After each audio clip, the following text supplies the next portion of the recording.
pain do you feel every day on a scale of 1 to 10? 9, 10. Yeah, it's pretty heavy. When I do appearances, my pain level goes up to like a 12, 13. It's almost unbearable. Yeah, buddy. Screw was just there just to hold the fusion in place. They fused my discs together. They've been there almost 2 years. They've pretty much done their job. All they're doing now is just causing the pain.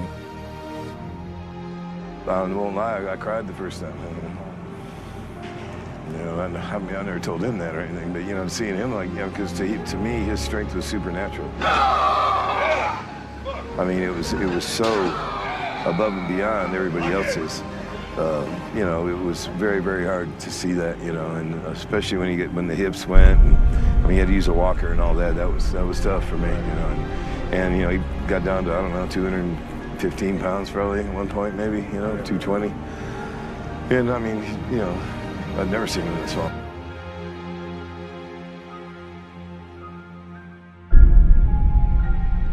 Ronnie trained hard, but did he train smart? That was the only thing that I questioned, especially now, seeing Ronnie with injuries and everything else. Have you ever recommended for Ronnie to stop lifting so heavy?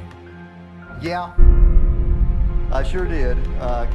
You know, Ronnie, he had a goal in view. He wanted to be the #1 bodybuilder in the world. But of course, eventually, with the massive weights that he was lifting, those discs can many, many times pay a pretty heavy price.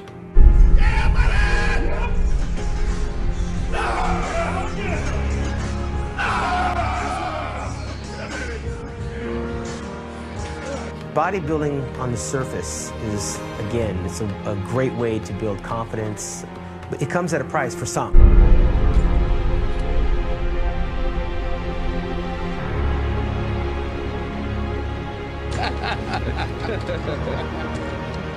I think someone like myself, or even like Ronnie Coleman, we were just training pedal to the metal. It didn't matter, and we didn't think, oh, we're going to get injured doing this. We just did it. Get to that level, you have to train like that. You know, Ronnie had enormous amounts of size and the quality of the muscle. He'd be down here just sitting there pumping 25, 30, or 40-pound dumbbells. He put the workload on his muscles to make them get to a level to where there were deep cuts, deep striations, and hard work. You know, and that's what his body availed. You saw that. You know, so if you're not willing to go to that place where he is going to train like that, understand that, and live like that, do that, do that, do that, then you don't have a chance. Yeah, buddy! Wait! People, they know the type of talent, and they know how hard I work, and they know I put my all into it. You know, I don't have any regrets about it. Everybody said, oh, what a shame. That's how we remember him. No. You remember the 8-time champ. Nobody remembers the 4th time. Nobody remembers Muhammad Ali last 2 or 3 fights being a shambles. They remember the king when he was on top. That's how they remember Ronnie. With that big smile and that personality, who's got time for everybody, who's never turned a fan down.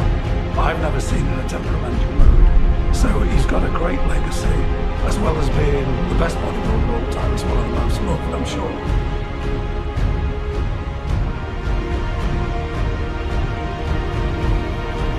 Great smile.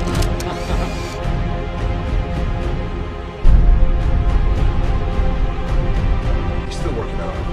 He's still in the gym. I don't think he'll ever stop. Is that, do you think it's a positive thing? Or would you recommend it or not? If I had to pick just for his back, it's probably not the best thing. But for his overall well-being, I think he needs to.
don't know if you could say mind fuck, but it's a mind fuck. Can't imagine coming from being an upper echelon of your sport to not being that anymore, and then just have to deal with that part to be on the other side of that. It's pretty hard.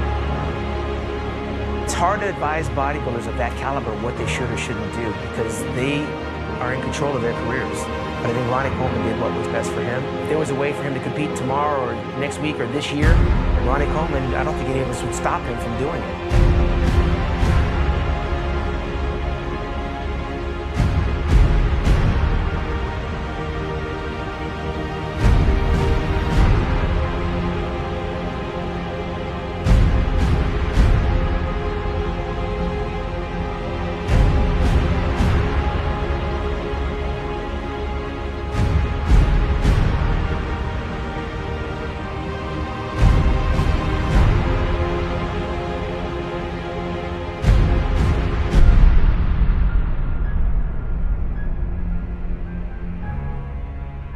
It's very sad, you know. It hits hard for me because, remember, I stood next to him and battled him, and I admired the way he trained. And sometimes I wish I could do that. And now I look at it and say, wow, you know, what did it?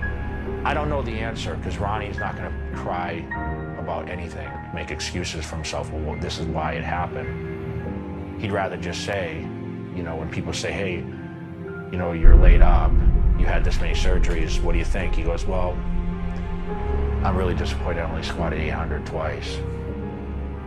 That's just Ronnie. Everything negative is a positive to him, and that's why he's great. I think I could have got 5 with 800. I could have got 5 reps. I think I could have got 5 easy reps. But I did the 800 squat, and then I went to the leg press, and I put 2,300 on there, and I got 8 reps. So I kind of made up for it there.